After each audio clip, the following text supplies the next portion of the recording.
Serpentina, ang halamang gamot para sa diabetes, sakit sa puso, sipon at trangkaso. Ang serpentina ay ang halamang gamot na kinikilala bilang hari ng mga mapapait. Bagaman hindi kaaya-aya ang lasa nito, ang serpentina ay hinahanap-hanap ng mga taong may sakit na diabetes dahil sa ito ay epektibong magpababa ng blood sugar. Ang halamang gamot na ito ay maaring gamitin na siya lamang o kaya ay hihalo sa pagkain para mabawasan ang mapait na lasa. Ang halamang gamot na ito ay kilala sa Pilipinas bilang serpentin. Pero kung hinahanap mo ang serpentina sa listahan ng mga halamang gamot sa Pilipinas, baka hindi mo ito makita. Bakit? Kung minsan kasi mas ginagamit ang pangalan na sinta bilang kahalili ng serpentin. Ang halamang may scientific name na Andrographis paniculata, ang tradisyonal na halamang gamot na ito ay hindi lamang kilala dito sa atin, kundi pati na rin sa bansang Sri Lanka at sa kalakhang bahagi ng Southeast Asia. Ito ay popular na ginagamit bilang halamang gamot para sa lagnat at trangkaso.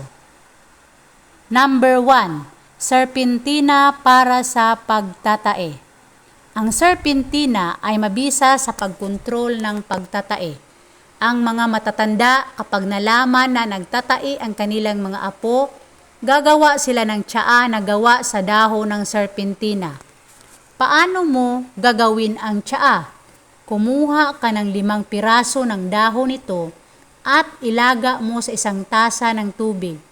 Gawin mo ito ng 3 beses kada araw. Dahil sa napakapait na lasa nito, baka gugustuhin mong kumagat ng kaunting tsokolate sa bawat inom mo ng tsaa.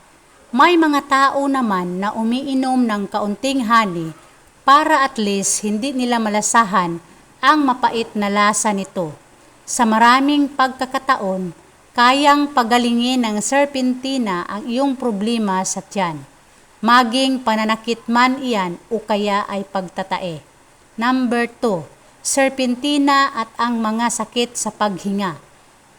Dahil uso ang baradong ilong at kahirapan sa paghinga dahil sa sipon tuwing tag-ulan, ang serpentina dapat na hindi nawawala sa inyong mga bakuran. Kung barado ang ilong mo, pwede kang umuya ng hilaw na dahon ng serpentin. Haluin mo lang ng honey para hindi mo gaanong malasahan ang pait ng halamang gamot na ito. Epektibo rin ang pagmuya ng dahon ng serpentin kung ikaw ay may sipon o hika. Yan nga lang, kailangan mong tatagan ang sikmura mo dahil sa sobrang pait ng dahon ng serpentina. May mga tao nga na nagsasabi na ang serpentina daw ay ang apdo ng mundo. Siguro alam mo na kung ano ang lasa nito, batay na rin sa tawag nila sa halamang gamot na ito.